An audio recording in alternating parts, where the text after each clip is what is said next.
Enough Said is brought to you by Sheldon Street Pizza. Visit them online at sheldonstreetpizza.com or stop by Sheldon's during your next trip to Lake Orion. Sheldon Street Pizza, the official pizza of Enough Said. And by Fourth Coast Cider Works, quality craftsmanship, quality hard cider. You can check them out online at fourthcoastciderworks.com or come get a can or a howler at their Canterbury Village location. Not available for anyone under the age of 21. Please drink responsibly.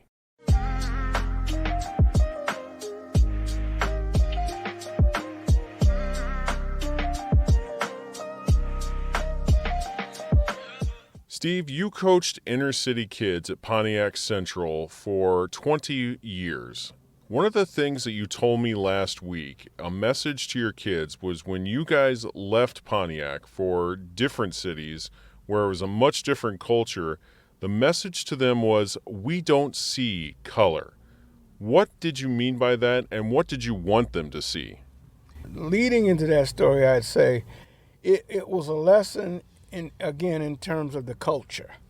You know, we traveled to places like Bay City, Midland, Saginaw, Arthur Hill, Flint Northern, Flint Northwestern, and we played different races of teams.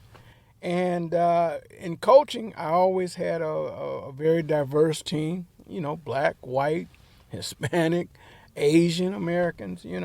And we just thought it was best that we did not pick colors in terms of they're your brothers. We always taught each other to be, we in this room together, we're going up this hill together, we're going up as brothers, and that's the way we're going to approach it.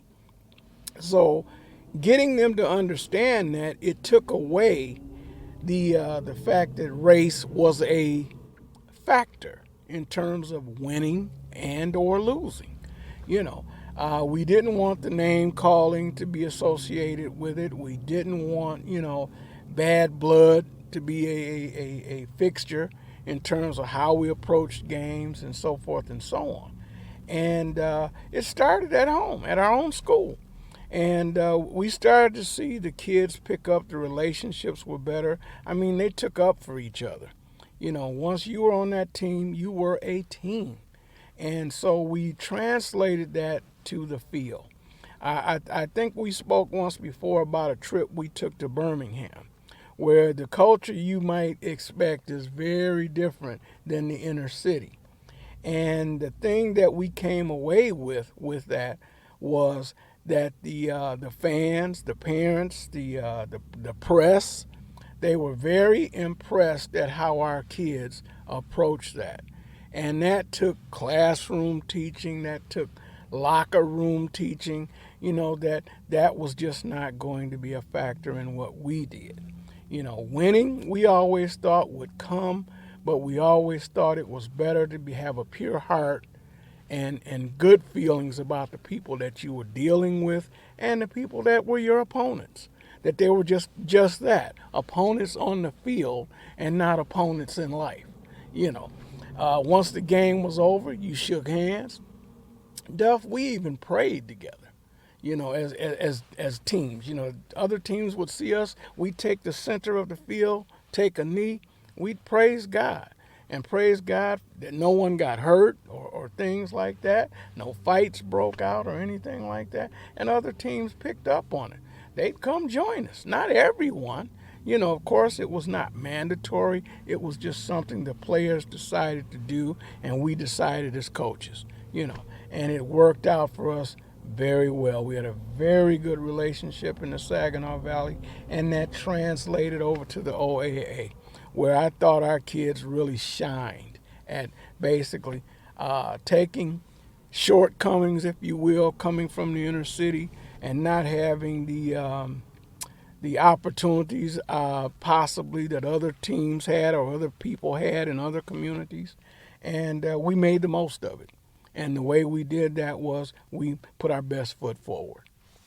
How did that translate to life outside of football for these guys?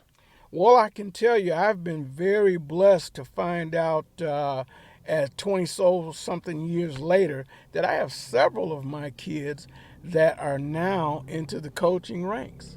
And a lot of times, Duff, they praise the coaching staff that we assembled and put together because it put them on a path that basically told them that you can make it if you just do certain things. Put certain things first, pride, working out, doing different things, and doing things just the right way. One of those things I think I would put foremost is a subject that we're speaking of tonight. There is no color in football. There's just the team, the opponents, who you play, and it's just a game. That we don't look at each other in a way to say because I'm an African American that I'm better than you because you're a Caucasian. It had nothing to do with it. Teams that we went against some very well coached teams, some very good football teams.